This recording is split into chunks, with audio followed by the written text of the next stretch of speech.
आज की डेट में जो अमेरिका और बाकी कंट्रीज़ का भारत को लेकर के नींद उड़ाने वाला न्यूज़ है, वो है एएमसीए प्रोग्राम। भारत का एएमसीए प्रोजेक्ट बहुत सारे लोगों की नींद उड़ा चुका है, बहुत सारे कंट्रीज़ की। तो हम जानते हैं कि एएमसीए प्रोजेक्ट है क्या? एएमसीए का सबसे पहले तो फुल फॉर्म होता है एडवांस्ड मीडियम कॉम्बैट एयरक्राफ्ट। तो जैसा कि नाम से समझ में आ रहा है कि ये जो प्रोजेक्ट है, ये फाइटर जेट्स के लिए है। तो भारत जब मोदी जी ने मेड इन इंडिया, आत्मनिर्भर भारत वगैरह लॉन्च किया था, तो उसके तहत इंडिया पिछले कुछ सालों में बहुत सारी चीज़ें बनाने लग गया है और आप कह सकते हो कि ऑलमोस्ट हर चीज़ बनाने लग गया है। इंडिया हर तरह का प्रोडक्शन, सर्विसेज, टेक में भी एंट्री मार चुका है। थोड़ा समय लगेगा, टेक में भी इंडिया बहुत अच्छा कर लेगा। तो बेसिकली इंडिया सारे फील्ड में, सारे मामलों में या तो अच्छा परफॉर्म करने लग गया है या करने की ओर अग्रसर है। सिवाय 2 मामलों को छोड़ के फिलहाल के लिए। एक है इंजन, हम बैडली डिपेंडेंट हैं जीई पे इंजन्स के लिए। जीई यूएस की कंपनी है और यूएस मसलिंग करता है हर मामले में। अभी भी हमारा इंजन उसने डिलीवर नहीं किया है। इंडिया को कुछ इंजन्स दे रहे थे, उसने डिले कर दिया है और हो सकता है वो इंडेफिनिटली डिले कर देगा, लंबे समय के लिए डिले कर देगा। यूएस का इशू ही यही है। यूएस आपसे ज़्यादा चार्जेस करता है हर चीज़ के लिए एंड देन उसके बाद वो अपनी मनमर्जी से जब चाहेगा तब आपका प्रोजेक्ट डिले कर देगा, लेट कर देगा। और यही हो रहा है इंडियंस के साथ। अभी हाल फिलहाल में ट्विटर पे हैशटैग वगैरह चला रखा था सबने कि कावेरी इंजन को फंड करो इंडिया के लिए। तो थोड़ा समय लगेगा, साल 2 साल 5 साल, कावेरी इंजन या जो भी इंजन इंडिया वर्क कर रहा है वो बन करके रेडी हो जाएगा। अब रही बात जो दूसरी ओनली चीज़ बचती है जिस पे इंडिया पीछे चल रहा है, वो है फाइटर जेट्स। फाइटर जेट्स की फील्ड में इंडिया अपना वर्क शुरू कर चुका है, एएमसीए प्रोजेक्ट, बट आने में थोड़ा समय लगेगा। तो आज हम इसके बारे में समझेंगे कि एएमसीए प्रोजेक्ट है क्या और ये इंडिया के लिए क्यों इम्पोर्टेंट है। तो क्यों इम्पोर्टेंट है वो तो आप समझने लग गए होंगे। क्योंकि अगर हम दूसरे देश से फाइटर जेट्स खरीदते हैं, फाइटर जेट्स तो बहुत इंपॉर्टेंट होता है किसी भी लड़ाई के लिए। अगर हम दूसरे देश से ले रहे हैं, कल को अगर उस कंट्री ने आपके साथ मसलिंग कर दिया जिससे कि जैसे लोग यूएस से फाइटर जेट्स वगैरह खरीदने से इसलिए डरते हैं क्योंकि यूएस कभी भी उसको लॉक कर सकता है सोर्स कोड को। यूएस कभी भी आप पे फाइटर जेट्स को किसी लायक नहीं छोड़ेगा अगर आप यूएस के अगेंस्ट के यूएस के कहने के अनुसार नहीं चलते हैं तो। तो उस केस में इंडिया जैसे कंट्री है वो रफाले खरीदती है फ्रांस से या फिर सुखोई में इंटरेस्ट दिलाती है जो रशियन है। बट ये आप हमेशा के लिए दूसरों से खरीदते रहेंगे तो कभी भी आप आत्मनिर्भर तो नहीं हो पाएंगे। कल को क्या होगा आपका अगर रशिया ने भी आपके ऊपर मसलिंग करना शुरू कर दिया तो। हेंस इंडिया अगले कुछ सालों में अपना एएमसीए प्रोजेक्ट लॉन्च किया है जिसके तहत इंडिया खुद का फाइटर जेट बनाना शुरू कर देगा। इंडिया के खुद के इंजन्स भी तब तक आ चुके होंगे। तो इसको थोड़ा डिटेल में समझने के लिए हम लोग थोड़ा सा फ्लैशबैक में चलते हैं।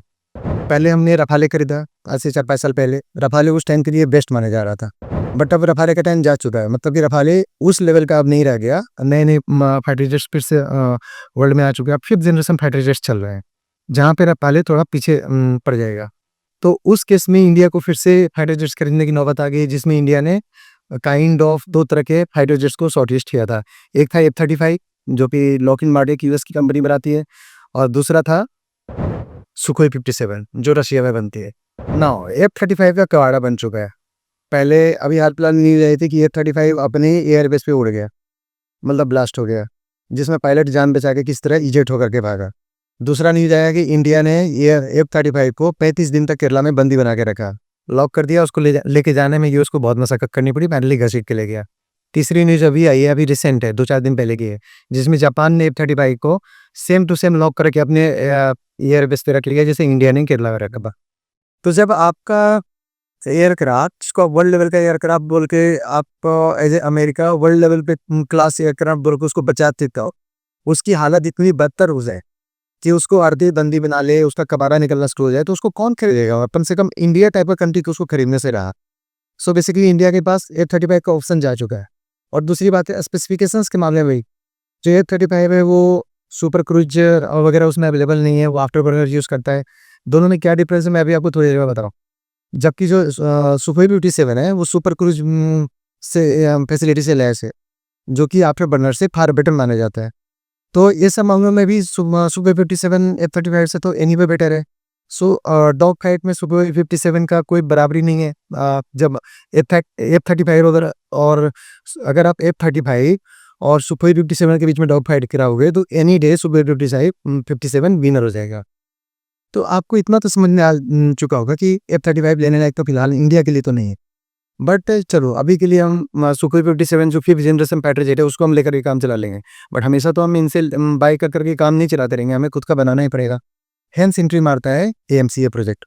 एएमसीए प्रोजेक्ट को गवर्नमेंट ने मार्च 2024 में मंजूरी दे दिया था। उससे पहले इसका 2023 में ही डिज़ाइन रेडी हो चुका था। तो जब मार्च 2024 में इसको मंजूरी मिली, उसके बाद से इसके प्रोटोटाइप का वर्क शुरू हो गया, डीआरडीओ के अंदर इसको बनाया जा रहा है। इसका प्रोटोटाइप मतलब एक एयरक्राफ्ट बन करके ऑलमोस्ट 2028 से 29 में रेडी हो जाएगा। ये एक एयरक्राफ्ट जब रेडी होगा, जो जिसको हम प्रोटोटाइप बोल रहे हैं, तो उसकी टेस्टिंग की जाएगी मल्टीपल लेवल्स पे। उसको अलग-अलग तरह से टेस्ट किया जाएगा। अगर वो ठीक-ठाक निकला, मतलब उसमें कोई कमी नज़र नहीं आई, अगर हल्का-फुल्का आई तो उसको ठीक किया जाएगा, और नहीं आई तो फिर 5 और प्रोटोटाइप्स बनाए जाएंगे मॉडिफिकेशंस के साथ, अगर ज़रूरत पड़ी तो। वो 8 से 10 महीने में, मतलब अगर 2000 मान लो 29 नहीं आ गया मार्च में, तो 8-9 महीने बाद फिर से 5 और प्रोटोटाइप लाया जाएगा, और उसमें से 2-3 इंडियन एयरफोर्स को दे दिया जाएगा, और 1-2 जो बचेगा, इनको मिला करके पायलट्स को ट्रेनिंग दी जाएगी इंडियन एयरफोर्स में, एंड इसकी रिगरस टेस्टिंग की जाएगी। मतलब हज़ारों उड़ान भरे जाएंगे, और इसके हर अलग-अलग कंडीशंस में, अलग-अलग यूज़ केसेस में टेस्ट करके चेक किया जाएगा। और इतनी सारी टेस्टिंग के बाद जो भी डेटा वगैरह कलेक्ट होगा, उसके बेसिस पे उसमें चेंजेस मॉडिफिकेशंस करके 2 फेज के अंडर में बाकी सारे एयरक्राफ्ट्स बना करके इंडियन एयरफोर्स को सौंपे जाएंगे। इन दोनों फेज का नाम दिया गया MK1, MK2। नाउ MK1 में 40 एयरक्राफ्ट के करीब बनाने का प्रावधान है। अब ये MK1 क्या है? MK1 में जो एयरक्राफ्ट बनेगा उसको हम 5th जनरेशन एयरक्राफ्ट बोल रहे हैं। मतलब उसमें आपका जो इंजन यूज़ होगा वो जीई का 414 F414 इंजन आता है। जीई अभी जिसके बारे में हम बात कर रहे हैं, अमेरिकन कंपनी है। तो उसका जो इंजन है, वो उस लायक नहीं है कि वो सुपर क्रूज़ की फैसिलिटी प्रोवाइड कर सके।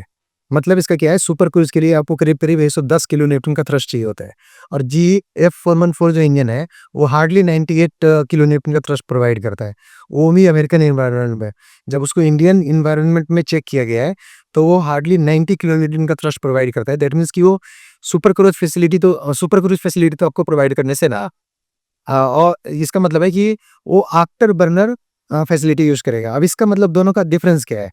सुपर क्रूज़ का मतलब होता है कि जब आपको जैसे डॉग फाइट वगैरह करना हो, मतलब एक-दूसरे के खिलाफ लड़ रहे हैं, जाकर के एक-दूसरे पे फायरिंग कर रहे हैं हवा में। तो सुपर क्रूज़ का मतलब क्या होता है? सुपर क्रूज़ का मतलब होता है जैसे आप डॉग फाइट वगैरह कर रहे हैं, मतलब एक-दूसरे के अगेंस्ट फेस टू फेस हवा में फायरिंग चल रही। तो वैसे में आपको बहुत ज़्यादा मैन्यूवरेबिलिटी चाहिए होता है। दैट मीन्स कि आपको बहुत ज़्यादा लेफ्ट, राइट, इधर-उधर, ऊपर-नीचे जाना रहता है। उसके लिए आपको बहुत ज़्यादा थ्रस्ट लगता है, बहुत ज़्यादा एनर्जी लगती है।